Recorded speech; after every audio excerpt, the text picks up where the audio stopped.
हमें उस रथ में चढ़ाया तो मैंने उस साथी से कहा कि वो गाना बजाना कि सरफरोशी की तमन्ना अब हमारे दिल में है और देखना है जोर कितना बाजुए कातिल में है। ये गाना एक बार मैं जेल में था, विधायक जी, 2 अप्रैल 2018 का आंदोलन हुआ, बहुत सारे बच्चों पे मुकदमे लगे, 17 बच्चों की शहीदी हो गई। मैं जेल में कुछ कर नहीं पा रहा था तो मैंने कहा क्या करूं, तो मैंने सोचा कि चलिए गांधी जी के तरीके से लड़के देख लेते हैं।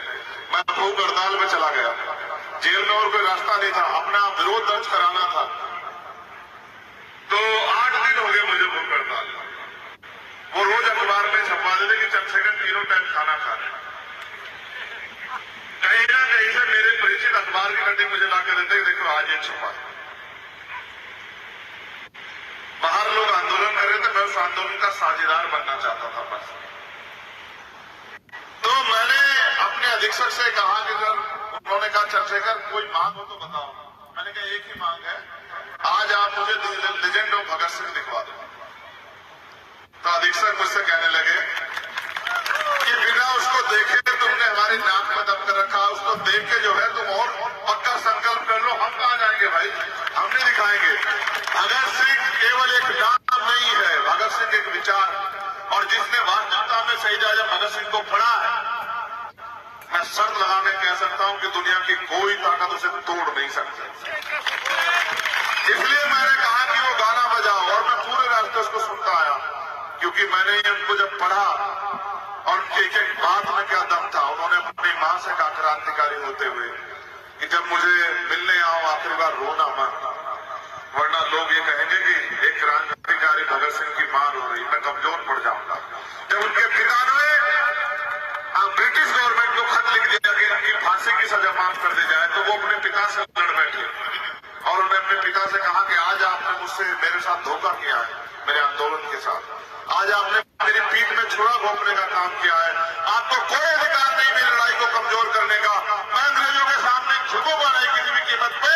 आप मेरे पिता होके आप उनके आगे माफीनामा भेज रहे हो, आप उनसे मेरे लिए मदद मांग रहे हो कि मुझे माफ कर दे, मैं किसी कीमत पे माफी स्वीकार नहीं करूंगा।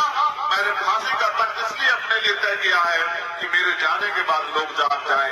भगत सिंह को जैसा मैंने कहा कि भगत सिंह एक विचार थे, आज के नौजवानों में वो विचार कम दिखाई देता है, क्योंकि संकल्प नहीं है। थोड़े थोड़े स्वभाव में, थोड़े थोड़े साधनों पे हम अपने आंदोलन को कमजोर कर देते हैं।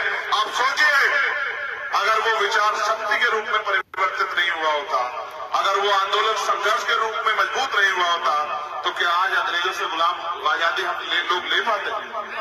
क्या इस समानता के साथ ये टेंट लगा के हम अपनी बात को रख पाते?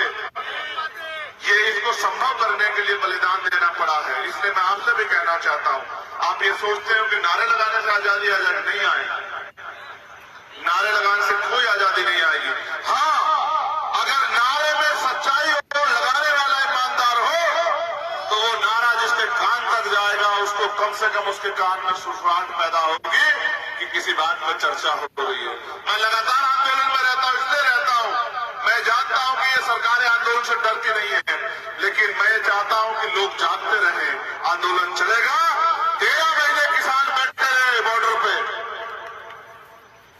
झुक भी सकता है, तानाशाह भी झुक सकता है, अगर झुकाने वाले सच्चे और ईमानदार हो। आपके हौसले की दाद दूंगा किसान नेताओं, आपने देश के प्राइम मिनिस्टर को बता दिया कि लोकतंत्र में जनता से बड़ा कोई नहीं है।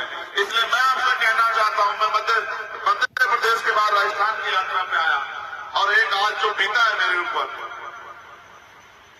मैं जब निकलता हूं अपने लोगों के बीच में, उनकी आंखों को देखता हूं, जब वो मेरे हाथों को छूते हैं, उनके एहसास को देखता हूं। हाथ का छूना एहसास बताता है कि उसके मन में क्या चल रहा है। जब वो मुझे छूते हैं तो ऐसा एहसास पैदा होता है कि वो बहुत उम्मीद लेके बैठे हैं मुझसे कि शायद चंद्रशेखर के जरिए हमारी जिंदगी में बदलाव हो जाए।